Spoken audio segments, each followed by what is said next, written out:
All right, so our topic today is lightweight message authentication codes and authenticated encryption.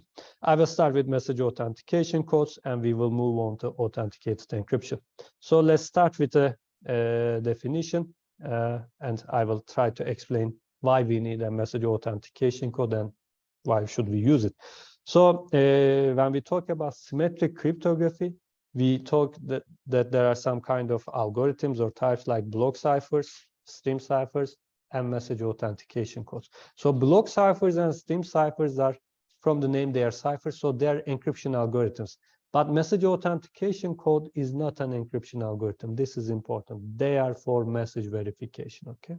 And from the name, it says message authentication code. So idea is as follows. Communicating parties share a secret key K.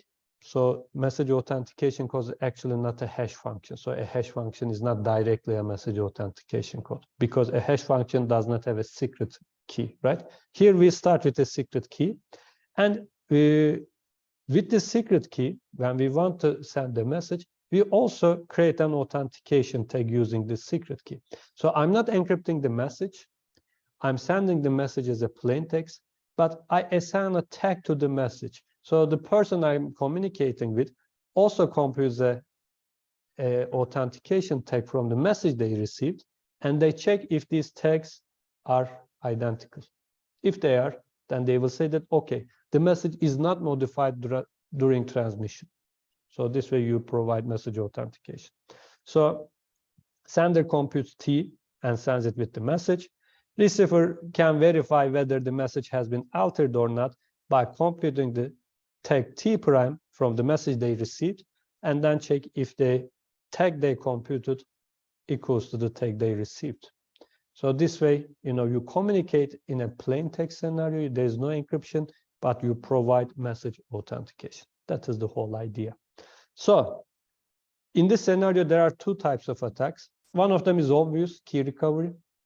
An idea is as follows. So you listen to the communication and, for instance, you capture M messages and the tags. Since messages are sent as a plain text and tag is assigned to them, this way you can capture M many messages and tags.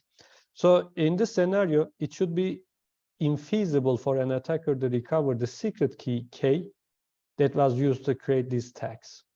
Because, these tags are created from the message. There is a relation between them. And secret key is used here. So it should be so secure that you shouldn't be able to capture the key. Because if you capture the key, this means that you can also create tags for unsent messages and claim that they're authentic. Okay. But of course, this is the main idea. Since there's a secret key, the attacker will try to capture the secret key. But there's also another type of attack that is called forgery, message authentication code forgery, or short as MAC. So, of course, in cryptography, we use MAC for message authentication codes. Don't confuse it with media access control in the network security course. So this is something different. So here, our aim is not to capture the key, but perform a forgery. So in the scenario, you again capture M message tag pairs. Now, it should be infeasible for an attacker to generate a valid message tag pair M prime and T prime, where M prime is not sent before. Okay, so this is a forgery attack. So if you look at the security, if your secret key K is K bits, then key recovery attack should require 2 to the K operations because you perform a brute force attack. Key recovery attack leads to MAC forgery because if you know the secret key, you can always forge a message or a tag. But for a weak scheme, it may be possible to forge a tag without recovering the secret key. Okay, so you have to provide security for these two kinds of scenarios. If the message authentication tag T is of T bits, a successful MAC forgery should require around 2 to the T operations. Okay, so these are the security you want to achieve. So in practice, there are some examples.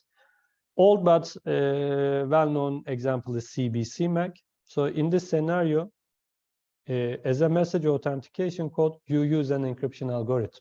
So here you can put any block cipher you want or any stream cipher, but assume that we are using AES. So in that case, you will write AES CBC-MAC. Okay, so assume that we have AES here So this is the message you send as a plain text, okay? But you divide it into blocks. So you perform encryption, but you don't provide any ciphertext. You take it here, do it this, and continue in this way, and at the end provide the tag. So you send this tag with the message. So the person who receives the message also computes this and check if the tag they compute matches with the one you received. And the motivation is last ciphertext block is dependent on the previous plain text blocks in CBC mode. And this appeared in FIPS 113, with this being the underlying block cipher. So you can guess that this is a very old standard because this was used at that time. This final process is necessary to avoid some forgery attacks, okay? But then this is replaced mostly with CMAC, but there's a different version of it called OMAC, one key MAC. In the CMAC, you use more than one key, and in the OMAC, you use one key, but the picture is almost identical, okay? CBC-MAC fixes security deficiencies of CBC-MAC. CBC-MAC was this. And here, if you don't use fixed message lengths, sometimes it doesn't provide security. So CMAC actually fixes this. The picture looks like identical like CBC-MAC, this part, as you can see. But you also have a different part here where you use your secret key and obtain a tweak, XOR with this, and provide the output, okay? So OMAC has two variants. OMAC 1 is identical to CMAC, and there is also OMAC 2, which is a little bit different than this. So these are the some of the well-known methods, but there is one algorithm that is used most, because if you go back, here we are using a block cipher, here we are using a block cipher, but we have HMAC where you use a hash function, which is more preferred. So it is like this. HMAC is short for hash-based message authentication code. So here as H, you can choose a hash function like SHA-256. So the message is the one you want to authenticate. So you send the message as a plain text, okay. But you also have a secret key. You XOR it with a very specific pattern called IPAT. You concatenate this to your message. Your message can be very large, like 1 gigabyte or anything. You take the hash of all of this, so obtain the output. Then you again use the secret key with XOR it with some different padding, perform the second hash function, and obtain the HMAC. Okay, so this way you provide authentication for the message M. And here you can see that you are using a hash function twice, but this part is negligible compared to this part, because in this part the input can be very large because your message can be large. But after the hash function, for instance, if you are using SHA-256, this output is just 256 bits. Probably your key is shorter than that. So you are actually hashing one block here. So this is almost negligible compared to this part. So whenever you see HMAC SHA-256, this is what they mean. Okay. So HMAC is very popular and used in many scenarios.